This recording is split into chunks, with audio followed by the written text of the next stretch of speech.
¿Qué nos define como humanos? ¿Nuestro cuerpo? ¿Nuestras ideas? ¿Nuestro pasado? ¿Qué pasa cuando todos estos elementos se sienten completamente controlados, contenidos, artificiales? Cuando carecemos de libertad de nuestro cuerpo y alma. Estos son los conflictos que rodean al personaje de la mayor en la película del 2017, Ghost in the Shell. Antes de empezar, necesito establecer algo. Yo sé, pareciera que tengo una constante necesidad de justificarme, pero me parece pertinente establecer los puntos de partida de mi enfoque, para evitar el mayor número de confusiones durante la expresión de mis ideas. Esta obra es una adaptación del cómic realizado por Masamune Shirow, el cual fue adaptado en 1995 en la película de nombre homónimo por el legendario Mamoru Oshii. Esta es, sin duda, la más importante animación de su década dentro de la industria del cine, inspirando a directores como los Nicolas Wachowski en films como Matrix, así como a James Cameron y Steven Spielberg, quien de hecho obtuvo los derechos para esta adaptación de imagen real, e influenciando a todo el género cyberpunk, por lo que el film ha estado en la mira de muchos entusiastas de la industria. Y siendo sinceros, la principal razón por la que estoy realizando este video. Sin embargo, la existencia de este film no será sino una nota al pie de esta reseña. Mi perspectiva es que las adaptaciones deben ser obras independientes, capaces de sustentar su valía por sus propios méritos, tanto para bien como para mal. Para eso, realizaría un análisis enfocado en la comparación de ambas obras, el cual, definitivamente, haré una vez que tenga acceso a las escenas completas del film. Muy bien, ¿comenzamos? La historia es sobre Myra Killian, una mujer que despierta tras un accidente terrorista en el cual su familia pereció, y en teoría, ella también, sobreviviendo únicamente su cerebro, su espíritu o ghost. Así que la empresa Hanka intenta trasplantarlo a un cuerpo completamente artificial, a una coraza que lo contenga, o shell. Tras un resultado exitoso, se convierte en el primer individuo de su tipo, aunque no recuerda absolutamente nada de su pasado y tiene problemas de conexión entre ambos elementos que la conforman. Al ser un gran descubrimiento, es usada y entrenada como agente antiterrorista en la sección 9, en un mundo rodeado con implantes tecnológicos y avances robóticos que hacen que los atentados cibernéticos sean la mayor amenaza de esta sociedad, con un nuevo criminal, llamado Kuse, siendo el principal objetivo de la trama. Myra, ahora nombrada mayor, es rodeada de distintos intereses de distintas personas, como la doctora Owlett, quien la diseñó y ahora toma un rol de madre protectora, Korer, el CEO de la empresa Hanka, que desea preservarla como un producto, así como sus compañeros de la sección 9, como Batou y Aramaki, quienes buscan respaldar sus decisiones como agente. En concepto, este constante flujo de responsabilidades, relaciones y dominaciones hacia su persona son un interesante punto de exploración hacia el personaje principal, dando cierto significado a la búsqueda de su identidad. Desgraciadamente, esto fue ejecutado a través de dos principales temáticas, entrelazadas, pero bastante distinguibles, con una funcionando adecuadamente, mientras que la segunda no tanto. La primera se centra en la exploración de la identidad de la mayor como humano y su relación con Kuse. El primer tercio del film se aboca principalmente a esto, y el uso de un par de monólogos, algunos extraídos de la animación, acentúan esto. Incluso la mejor escena de la película, en mi opinión, es sobre la exploración de lo que nos hace humanos. El villano, Kuse, sirve para darle un enfoque más al personaje principal, aunque desde una perspectiva agresiva. Mi descontento radica en la segunda trama relacionada con el origen del principal y las conspiraciones de fondo. Durante la primera parte, esto se transmite en escenas de acción impresionantemente ejecutadas. Sin embargo, en el último tercio se convierte en un arco de fugitivo, un tanto innecesario, y con un segundo conflicto que devalúa los temas de la primera temática, por lo simplista de su concepto. El desarrollo personal me parece todavía interesante. Sin embargo, las motivaciones del villano desentonan por completo con el resto de los sucesos. Lo más destacable sobre esta historia de origen fue la justificación de la controversia que rodeó el casting del film. La selección de Scarlett Johansson como intérprete de este personaje tradicionalmente japonés generó escándalo por privar la oportunidad a otros actores asiáticos. Aunque no dudo que exista un actor de este origen capaz de interpretar este papel, en este caso el casting es más que adecuado. Scarjo no se caracteriza por impresionantes despliegues de emoción en su actuación, pero la interpretación de mujeres de voz moderada y calculadora es su especialidad, como es el caso de Samantha en Her y la no tan agraciada Lucy. En este papel, las reacciones moderadas de la mayor nos ayudan a convencernos de lo artificial de su cuerpo. El universo de este film posee una mezcla cultural de personas de distintas afinidades biológicas, con personas caucásicas y asiáticas rodeando las calles, e individuos capaces de hablar varios idiomas y comprenderlos a través de comunicadores. No obstante, esto no es explotado adecuadamente y solo se emplea con el personaje del jefe Aramaki, interpretado por la leyenda que es el actor y director Bito Takeshi, quien actúa por completo en japonés. Al ser el único personaje que hace esto, desentona en exceso, y los diálogos que lo involucran pierden impacto. Es desafortunado que alguien tan importante como él fuera usado de esta manera. ¿Qué? ¿Que quién es él? Ya saben, el dude que hizo el juego más ridículo del Atari, Takeshi's Challenge, ¿no? El maestro sádico de Battle Royale. ¿Tampoco? Es buen director, lo juro. El último personaje que quiero destacar es Batou, quien es interpretado por Pillow Asbeck, quien curiosamente también actuó en Lucy. La camaradería entre la mayor y Batou se desarrolla adecuadamente, estableciendo una simple relación de trabajo en un inicio, pero producto de los contratiempos y eventos que sufren en el camino, pasan de un estadio de simple respeto a completa confianza. Ahora, la estética del film es más que impresionante, y definitivamente donde el diseño destaca. Comenzando con la ciudad, la cual retrata una metrópolis en constante movimiento. Desgraciadamente, los momentos de apreciación suelen ser a gran escala y el film no deja apreciar estos elementos a detalle.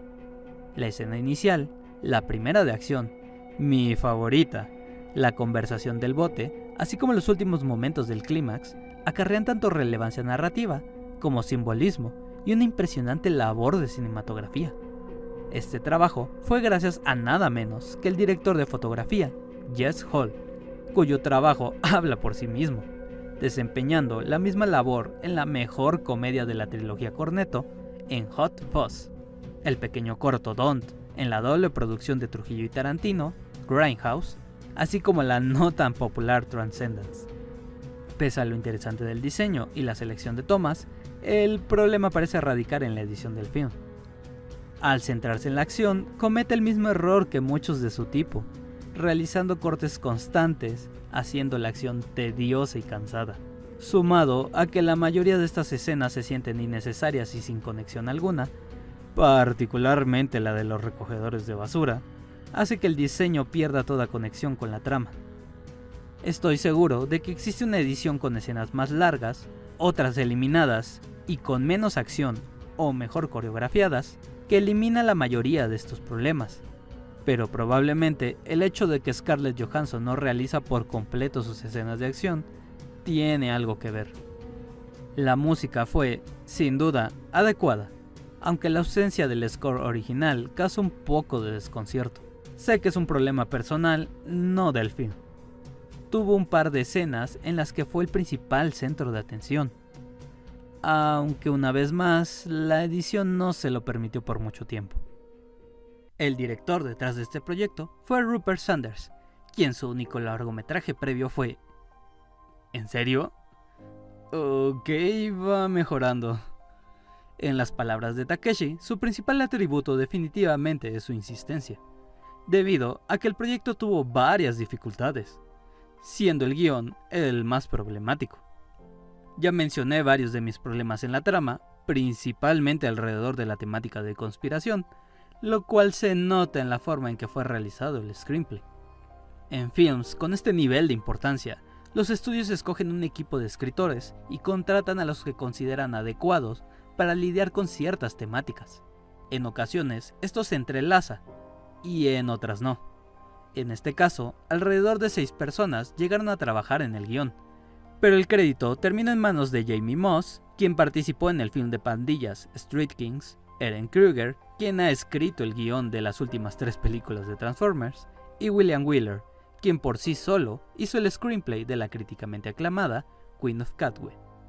No quiero señalar con el dedo, pero es más que obvio qué escritor hizo la exploración de los temas sobre humanidad, quién las escenas sobre el bajo mundo, y quién simplemente describió a un villano simplista y unos diálogos de exposición que sonaban completamente irreales. ¿Por qué no simplemente contrataron a Wheeler? ¿Qué? Queen of Katwe solo recuperó 1.5 de su presupuesto y todas las de Transformers por lo menos 4 veces. ¿Ven? Por eso no podemos tener cosas bonitas y los estudios tienen que compensar con escritores de éxitos comerciales. Ok, tengo que ser fuerte. En este aspecto, su éxito habla de si representantes de otras décadas, como lo son Akira en los 80s o Paprika en los 2000, recibirán un trato similar en el futuro, o si series como Cowboy Bebop, Evangelion o Fullmetal Alchemist obtendrán adaptaciones americanas. El futuro de toda una tendencia puede recaer en el éxito comercial de esta película, y con ello, la calidad de estos films podría ir mejorando. En conclusión, la mitad de la trama tiene muchas deficiencias, aunque el desarrollo personal de la mayor es bastante interesante de seguir. Las interacciones entre ella, la doctora, el villano y Batou llevan un buen progreso y sirven en la caracterización de los elementos de humanidad e identidad del principal. El problema radica en la conspiración de fondo y lo mal ejecutado que es este aspecto, y la manera en que son incorporados estos elementos, los cuales no eran necesarios para el personaje. En cuanto a los efectos visuales, son más que impresionantes. El mundo se encuentra correctamente construido y la música acompaña el diseño de esta ambientación. Sin embargo, si bien algunas escenas extraídas de la animación armonizan con la historia presentada, otras se sienten fuera de lugar y completamente innecesarias. Algunas de las escenas de acción carecen de peso en la narrativa, y la edición con cortes constantes incluso cansa a la audiencia. Aún así, posee momentos impresionantes. Por último, esta es una adaptación de la animación más importante de los 90 en la industria cinematográfica, por lo que el peso que acarrea para futuros proyectos era monumental. La inconsistencia en su objetivo podría o no determinar el futuro y la calidad de una tendencia. Lo malo es que en este momento ambos aspectos se encuentran a medias, así que no ha logrado mucho en estos aspectos. Con todo esto, la puntuación final es un 6.4 de 10. El film tiene sus puntos buenos, y sin duda busca explorar un público más general para difundir esta franquicia. Los temas son de una índole personal y directa, enfocados a la exploración individual superficial y no al cuestionamiento social. Con la descripción más imparcial posible de la obra que he podido hacer, pasaré a mi breve contexto personal. Si no es más que obvio por las alabanzas que le he dado, la animación de Ghost in the Shell de Mamoru Oshii es uno de mis films preferidos, y una de las 5 animaciones japonesas a las que les he dado el 10 cerrado. No puedo más que concluir que son films con enfoques radicalmente diferentes. Si deseas ver esta obra como un fan, te invito a no hacerlo, porque las ejecuciones brindan resultados drásticamente diferentes, tanto para bien como para mal. Incluso hay momentos en los que creo que el enfoque de este film supera la original, principalmente por una diferencia de tono. No me parece justo el criticar a una obra a través de la comparación, y creo que esa es una discusión aparte. De cualquier forma, el film ya tiene sus propios problemas. Aún así, los invito a darle una oportunidad. O si ya conoces la franquicia, invite a ese amigo que dice no gustarle la animación oriental, pero le gusta Matrix o los cómics. Tal vez después se anime a ver la versión de Mamoru Oshii. O simplemente apoya esta obra para que en el futuro tengamos mejores adaptaciones. Si este es el inicio de una saga de films, me gustaría ver hacia dónde evoluciona y un mejor desarrollo del personaje de la mayor en futuras secuelas. Les ha hablado el ajolote de la animación, apasionado entusiasta de este medio. Les deseo lo mejor y recuerden, su pasado no es lo que los define, sino sus acciones.